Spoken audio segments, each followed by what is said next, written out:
বাংলাদেশ এবং ভারতের মধ্যে যে ক্রিকেট খেলার মধ্যে যে একটু উত্তেজনা চলছে তার কারণ আমি আজকে দুটা কারণ নিয়ে আলোচনা করব। তবে এই কারণটা অনেকে মনে করেছে যে এই কারণটা হয়তো ইদানিং সাম্প্রতিককালে তৈরি হয়েছে। না, এই উত্তেজনা তৈরির যে শিকড়, এই শিকড়টা খোঁজ করতে গেলে আমাদের যেতে হবে 2014 সালের দিকে। 2014 সালে বাংলাদেশের তৎকালীন পরিকল্পনা মন্ত্রী লোটাস কামাল একাধারে বাংলাদেশের পরিকল্পনা মন্ত্রী এবং কুমিল্লা 10 আসনের সাবেক এমপিও তখন। এবং লোটাস কামাল তো পরিকল্পনা মন্ত্রী, তিনি বাংলাদেশের সাবেক অর্থমন্ত্রী সহ। এই 2014 সালের 1 জুলাই তিনি আইসিসি প্রেসিডেন্ট নির্বাচিত হন। কিন্তু নির্বাচিত হওয়ার পরপরই তার সাথে ভারতীয় ক্রিকেট বোর্ডের মনোমালিন্য তৈরি হয় এবং এই মনোমালিন্যতার জেরে ভারতীয় ক্রিকেট বোর্ড তাকে আইসিসি থেকে বিতাড়িত করে এবং তাকে এমনভাবে অপমান করে যে শেষ পর্যন্ত মোস্তফা কামাল 1 বছরের মাথায় পদত্যাগ করতে বাধ্য হন। এবং তিনি পদত্যাগ করার পরে তিনি ঢাকায় এয়ারপোর্টে নেমেই জানিয়েছিলেন যে তিনি নিজের সম্মানটাকে বড় করে দেখেন, এই কারণে তিনি পদত্যাগ করেছেন। মোস্তফা কামাল এই যে পদত্যাগ করা এবং ভারতীয় ক্রিকেট বোর্ডকে দোষারোপ করা, কিন্তু তখন বাংলাদেশের সরকার কিংবা বাংলাদেশের ক্রিকেট বোর্ড বিন্দুমাত্র মোস্তফা কামালের পাশে দাঁড়ায়নি। তার এই অপমানটাকে বাংলাদেশের অপমান হিসেবে গণ্য করেনি, বরং তৎকালীন বাংলাদেশ সরকার চুপ থেকেছিল যেন ভারতীয় ক্রিকেট বোর্ডের সাথে কোনো ঝামেলা তৈরি না হয়, ভারতীয় ক্রিকেটের স্বার্থ যেন রক্ষিত হয়। অথচ মোস্তফা কামাল তখন বাংলাদেশের একজন মন্ত্রী এবং বাংলাদেশের খুবই পাওয়ারফুল এবং খুবই হেভিওয়েট একজন এমপিও। তারপর 2014 সালে ভারতীয় ক্রিকেট বোর্ড যখন বিগ থ্রি থিওরি নিয়ে আসে, তখন ব্যাপক হইচই পড়ে যায় ক্রিকেট বিশ্বে। ভারতীয় ক্রিকেট বোর্ড প্রস্তাব করে ভারত, অস্ট্রেলিয়া এবং ইংল্যান্ডের বোর্ড আইসিসির লভ্যাংশের 70%-এরও বেশি ওরা নিয়ে নেবে। আর বাকি যে 30% আছে তা আইসিসির বাকি শতাধিক রাষ্ট্রের মাঝে ভাগাভাগি হবে। এবং ভারত আরও প্রস্তাব করে যে ভারত, অস্ট্রেলিয়া এবং ইংল্যান্ডের ক্রিকেট বোর্ড সমন্বিতভাবে যে সিদ্ধান্ত নেবে সেইটাই আইসিসি সিদ্ধান্ত হিসেবে গণ্য হবে। আর বাকি যে রাষ্ট্রগুলো এদের সিদ্ধান্ত গণ্য কখনোই গণ্য হবে না। অর্থাৎ এই তিনজনের সিদ্ধান্ত চূড়ান্ত সিদ্ধান্ত। তারা আরো প্রস্তাব করে যে টেস্ট ক্রিকেটকে 2টা স্তরে ভাগ করা হবে, যে প্রথম স্তরে থাকবে 7টা দেশ, আইসিসির 1 থেকে 7 পর্যন্ত র্যাঙ্কিং এ যে রাষ্ট্রগুলো থাকবে ওরা, এবং ওরাই সারা বছর টেস্ট খেলবে। আর 8 থেকে বাকি যে শতাধিক সদস্য রাষ্ট্র আছে এরা টেস্ট খেলবে না, খেললেও ওদের টেস্ট খেলার সুযোগটা খুবই সীমিত আকারে থাকবে।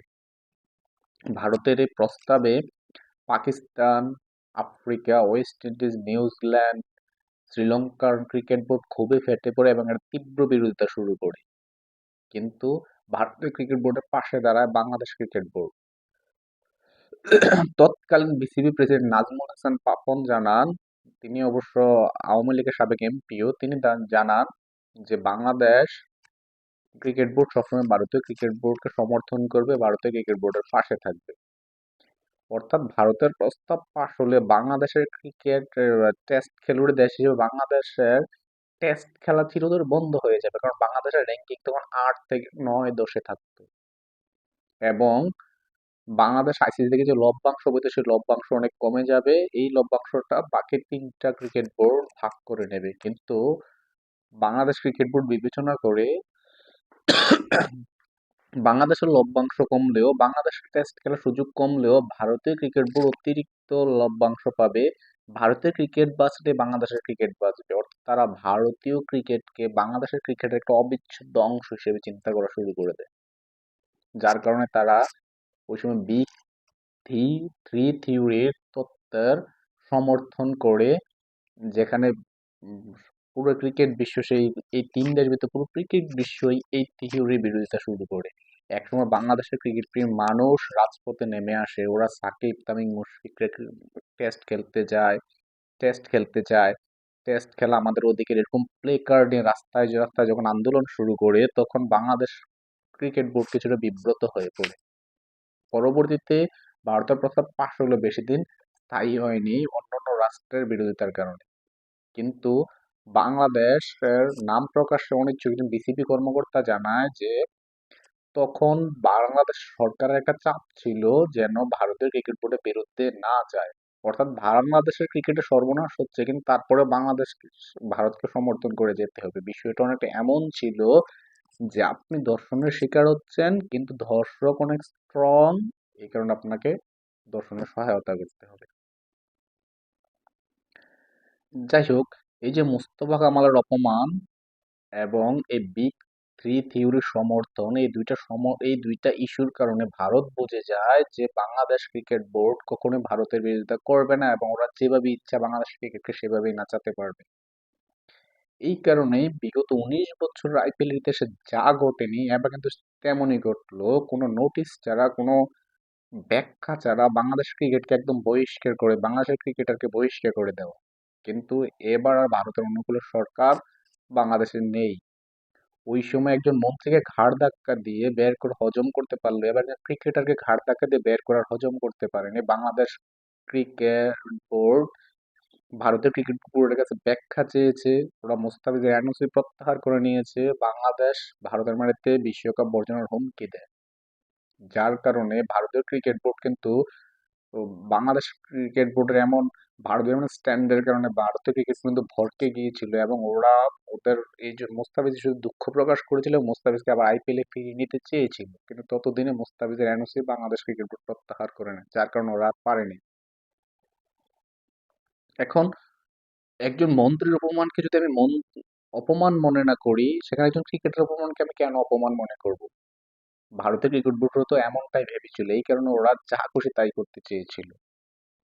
বাংলাদেশের সাবেক ক্রিকেটার তামিম ইকবালও গতদিন একটা কথা বলেছিলেন যে আহ, জনগণের দাবির দিকে না তাকিয়ে ক্রিকেটারদের স্বার্থের দিকে তাকানো উচিত, ক্রিকেটের দিকে তাকানো উচিত। অর্থাৎ ওরা এখনো বিশ্বাস করে যে ভারতীয় ক্রিকেট বোর্ডের বিরুদ্ধে গেলে বাংলাদেশের ক্রিকেট টিকবে না। হ্যাঁ, বাংলাদেশ ক্রিকেটের চ্যালেঞ্জের মুখোমুখি হবে, কারণ ভারতীয় ক্রিকেট বোর্ড বা ভারতীয় ক্রিকেট দল কখনো বাংলাদেশ সফরে আসবে না। আইসিসি যে ইভেন্ট গুলো বাংলাদেশ আয়োজন করবে, যেমন চ্যাম্পিয়ন ট্রফি বা বিশ্বকাপের আয়োজন করে বা এশিয়া কাপ, এগুলোতে ভারত কখনো বাংলাদেশে আসবে না। ফলে বাংলাদেশকে হাইব্রিড মডেল আয়োজন করতে হবে। ভারত প্রতিশোধ পরায়ণ হয়ে অদূর ভবিষ্যতে যেই ক্রিকেট দলীয় বাংলাদেশে আসবে ওদেরকে বয়কটের হুমকি দেবে। অর্থাৎ ভারতের ক্রিকেট বোর্ড ওই দল অন্য যে কোনো একটা ক্রিকেট দলকে বলতে পারে হয় তোমাকে বাংলাদেশ বেছে নিতে হবে না হয় ভারতকে বেছে নিতে হবে। তাইলে বিশ্বের অন্য যে ক্রিকেট খেলুড়ে দেশ ওরা বাংলাদেশকে বেছে না নিয়ে ভারতকেই বেছে নেবে, যেহেতু ভারতীয় ক্রিকেট বোর্ড অনেক স্ট্রং। এই কারণে বাংলাদেশ ক্রিকেটাররা মনে করে যে ভারতের বিরুদ্ধে গিয়ে বাংলাদেশ ক্রিকেটকে টিকিয়ে রাখা যাবে না।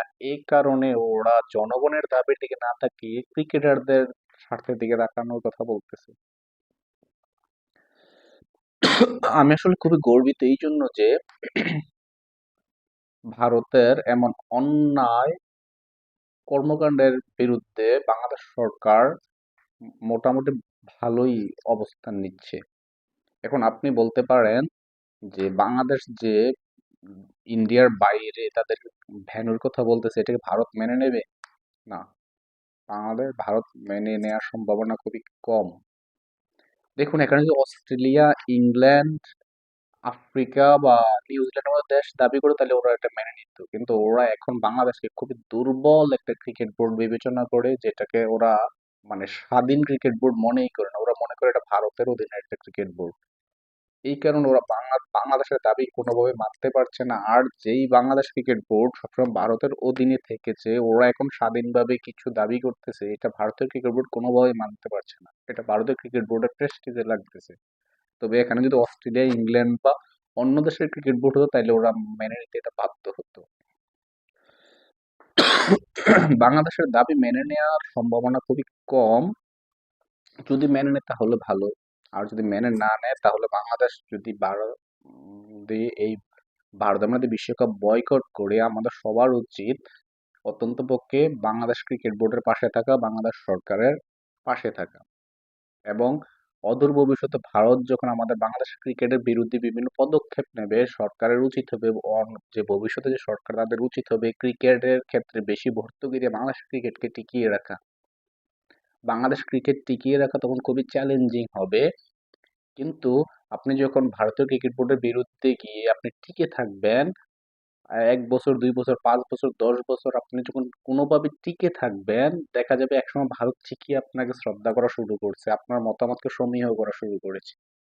কিন্তু আপনি যদি এখনই নতজানু হয়ে যান, সব সময় ওরা আমাদের ক্রিকেটকে ধ্বংস বা আমাদের ক্রিকেটকে ওরা ওদের নিজেদের মতো করে ব্যবহার করা শুরু করবে। যেখানে ওরা আমাদের বাংলাদেশের মন্ত্রীকে অপমান করেছে, কিন্তু তৎকালীন প্রধানমন্ত্রী শেখ হাসিনা টু সহ্য করে নাই। তৎকালীন ক্রিকেট বোর্ডের প্রধান কিছুই, নাজমুল হাসান পাপন কিছুই বলে নাই। কিন্তু এখন এসে আমাদের ক্রীড়া উপদেষ্টা যদি এই ভারতের এই ক্রিকেট অন্যায় আবদার বা অন্যায় কর্মকাণ্ডের বিরুদ্ধে আমাদের ক্রীড়া উপদেষ্টা যখন আওয়াজ তুলেছে, তখন ভারতের কাছে বিষয়টা আর ভালো ঠেকছে না, অদূর ভবিষ্যতে ঠেকবে না। কিন্তু এক সময় না এক সময় ওরা বাংলাদেশকে সমীহ করতে বাধ্য হবে। আমরা আমাদের সবার উচিত বাংলাদেশ সরকারের সাথে থাকা।